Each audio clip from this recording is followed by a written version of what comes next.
കാലടിയിൽ ഗീത സ്വാധ്യായ സമിതിയുടെ ആഭിമുഖ്യത്തിൽ ഭഗവത്ഗീത ദർശനത്തിന്റെ പ്രചാരണാർത്ഥം ഒരു വർഷം നീണ്ടു നിൽക്കുന്ന പരിപാടികൾക്ക് ഓഗസ്റ്റ് 31 ഞായറാഴ്ച കാലടി ശ്രീ ശാരദ സൈനിക സ്കൂളിൽ നടക്കുന്ന ദേശീയ സെമിനാറോടുകൂടി തുടക്കമാകുമെന്ന് ഭാരവാഹികൾ വാർത്താ സമ്മേളനത്തിൽ. കൺവീനർമാരായ Ramesh K P, Rajeev K V, Bharatiya Vichara Kendram സംസ്ഥാന general secretary Sudheer Babu K C തുടങ്ങിയവർ പത്രസമ്മേളനത്തിൽ പങ്കെടുത്തു. എല്ലാവർക്കും നമസ്കാരം. ഞങ്ങൾ ഗീതാ സ്വാധ്യായ സമിതിയുടെ പ്രവർത്തകരാണ്. ഗീതാ സ്വാധ്യായ സമിതി 2000 ഭാരതീയ വിചാരകേന്ദ്രം ഡയറക്ടറായിരുന്ന പരമേശ്വർജി തുടങ്ങിവെച്ച പ്രസ്ഥാനമാണ്. എല്ലാ ജില്ലകളിലും ഇതിൻ്റെ പ്രവർത്തനങ്ങൾ 2000 മുതൽ ഉണ്ട്. 2000 ഒരു ഇൻ്റർനാഷണൽ സെമിനാർ തിരുവനന്തപുരത്ത് വെച്ച് നടക്കുകയുണ്ടായി. അന്ന് ദലൈലാമയാണ് ആ സെമിനാർ ഉദ്ഘാടനം ചെയ്തത്. അതിൻ്റെ രജത ജൂബിലി ആയിട്ടാണ് വരുന്ന 31 കാലടിയിലെ രാമകൃഷ്ണ ആശ്രമത്തിൻ്റെ സഹകരണത്തോടെ അവിടെ കാലടിയിലെ സൈനിക സ്കൂളിൽ ശാരദ സൈനിക സ്കൂളിലാണ് ഒരു ദേശീയ സെമിനാർ സംഘടിപ്പിച്ചിട്ടുള്ളത്.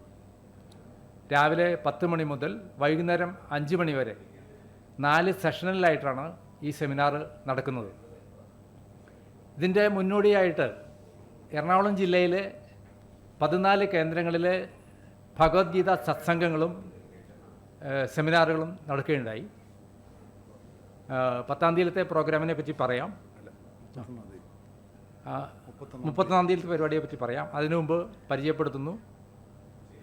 ഇതിന് വിപുലമായിട്ടുള്ള ഒരു സ്വാസംഗം രൂപീകരിച്ചിട്ടുണ്ട്. അതിലെ കൺവീനർമാരാണ് എൻ്റെ പേര് രാജീവ്, ഇത് രമേശ്, ഇത് സുധീർ ബാബു, ഭാരതീയ വിചാര കേന്ദ്രത്തിൻ്റെ സംസ്ഥാന ജനറൽ സെക്രട്ടറിയാണ്. ഇനി ഞായറാഴ്ചത്തെ പരിപാടിയെ പറ്റി പറയാം. രാവിലെ ഉദ്ഘാടന സഭ, അതിൽ അധ്യക്ഷത വഹിക്കുന്നത് ഡോക്ടർ കെ ശിവപ്രസാദാണ്, വൈസ് ചാൻസലർ, കേരള സാങ്കേതിക സർവകലാശാല. ആമുഖ പ്രഭാഷണം നടത്തുന്നത് ആർ സഞ്ജയ്, ഭാരതീയ വിചാര കേന്ദ്രത്തിൻ്റെ ഡയറക്ടറാണ്. മാനനീയ ശ്രീ കൃഷ്ണഗോപാൽജിയാണ് ഉദ്ഘാടനം ചെയ്യുന്നത്. അദ്ദേഹം രാഷ്ട്രീയ സ്വയംസേവക സംഘത്തിൻ്റെ സഹസർക്കാര്യവാഹമാണ്.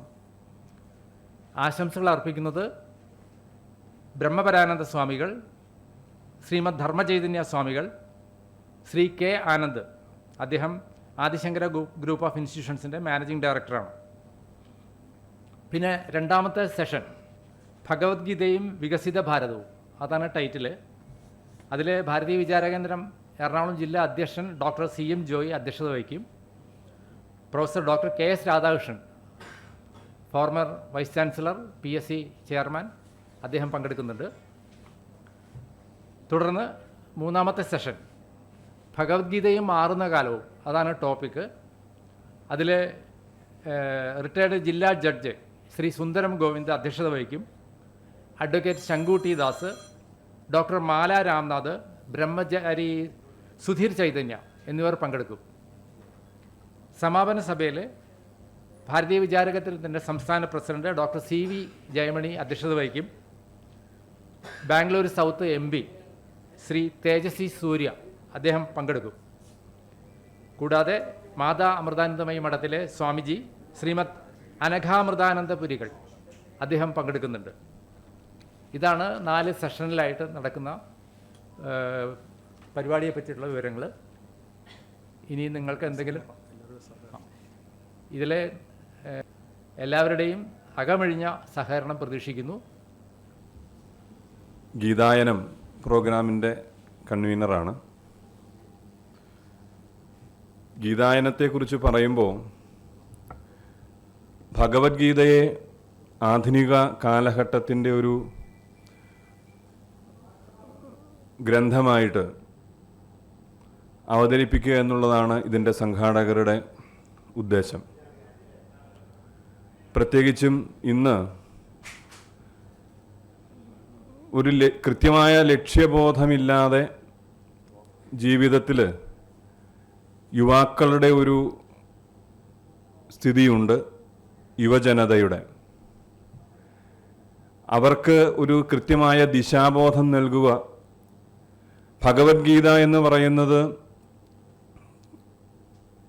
ഒരു പ്രായം ചെന്നവർക്ക് വേണ്ടിയിട്ടുള്ള ഭക്തി ഗ്രന്ഥമോ മോക്ഷഗ്രന്ഥമോ ഒരു മതഗ്രന്ഥമോ മാത്രമല്ല. വാസ്തവത്തിൽ ഗീത എന്ന് പറയുന്നത് നമ്മുടെ ഭാരതത്തിൻ്റെയും ലോകത്തിൻ്റെയും തന്നെ ഏറ്റവും പുരാതനവും എന്നാൽ ഏറ്റവും നൂതനവുമായിട്ടുള്ളൊരു ഫിലോസഫിയാണ്. ആൽബർട്ട് ഐൻസ്റ്റീൻ മുതലുള്ള ലോക ശാസ്ത്രജ്ഞ സമൂഹം ഇന്നും നാസയിലും മറ്റും ഈ തരത്തിലുള്ള ഗീതയുടെ ചില വെർഷനുകളാണ് അവർക്ക് ഇൻസ്പിറേഷന് വേണ്ടി, മോട്ടിവേഷന് വേണ്ടി സയൻറ്റിസ്റ്റുകൾക്കടക്കം. ഭാരതത്തിൻ്റെ ചരിത്രം എടുത്തു നോക്കിയാൽ മഹാത്മാഗാന്ധി മുതൽ തിലകൻ മുതലുള്ള ഫ്രീഡം ഫൈറ്റേഴ്സ് ആയിട്ടുള്ള നേഷൻ ബിൽഡേഴ്സ് എന്ന് പറയാവുന്ന എല്ലാവരെയും ഇൻസ്പയർ ചെയ്തിട്ടുള്ള APJ അബ്ദുൽ കലാം സാറിൻ്റെ അടക്കം. എന്തിനേറെ പറയുന്നു, ഇന്നത്തെ ഭാരതത്തിൻ്റെ ഒരു അതികായനായിട്ടുള്ള ബ്യൂറോക്രാറ്റും ഒക്കെ ആയിട്ടുള്ള മെട്രോമാൻ ശ്രീധരൻ സാറ് അടുത്തിടെ പറയുകയുണ്ടായി, അദ്ദേഹത്തിൻ്റെ ജീവിതത്തെ അപ്പോൾ ഈ തരത്തിൽ യുവാക്കൾക്ക് ഒരു കരിയർ ഡെവലപ്മെൻറ്റ്, ഗീതയിലെ പ്രൊഫഷണൽ മാനേജ്മെൻറ്റ്, വാസ്തവത്തിൽ ഗീത എല്ലാവരെയും ഒന്നിപ്പിക്കുന്നു. Gita unites the nations, Gita unites all peoples of the world. ഇതാണ് നമ്മുടെ മുദ്രാവാക്യം.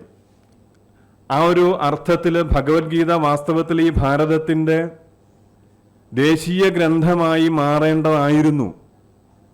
നിർഭാഗ്യവശാൽ അത് സാധിച്ചില്ല. പക്ഷേ ആ തരത്തിൽ ഗീതയെ ഉൾക്കൊണ്ട ആളുകളാണ് ഈ ഭാരതത്തെയും കെട്ടിപ്പടുത്തത് എന്നുള്ളതൊരു യാഥാർത്ഥ്യമാണ് സ്വാതന്ത്ര്യ സമര കാലഘട്ടം തൊട്ട്. അപ്പോൾ ഗീതയെ ഇടക്കാലത്ത് ഒരു മതത്തിൻ്റെ ഒരു ഭക്തി കാവ്യമായി സൈഡ് ലൈൻ ചെയ്യപ്പെട്ടു വാസ്തവത്തിൽ. പക്ഷെ അതല്ല, ഇന്ന് വലിയ വലിയ ഇൻസ്റ്റിറ്റ്യൂഷൻസ്, സ്ഥാപനങ്ങൾ അവരുടെ മാനേജ്മെൻറ്റ് മീഡിയമായിട്ട് ഭഗവത്ഗീതയെ ആശ്രയിക്കുന്നുണ്ട്. ഒത്തിരി വലിയ പ്രൊഫഷണൽ മാനേജ്മെൻറ്റ് എഡ്യൂക്കേഷൻ സിസ്റ്റത്തിൽ ഭഗവത്ഗീത ഇന്ന് അപ്ലൈ ചെയ്യുന്നുണ്ട്.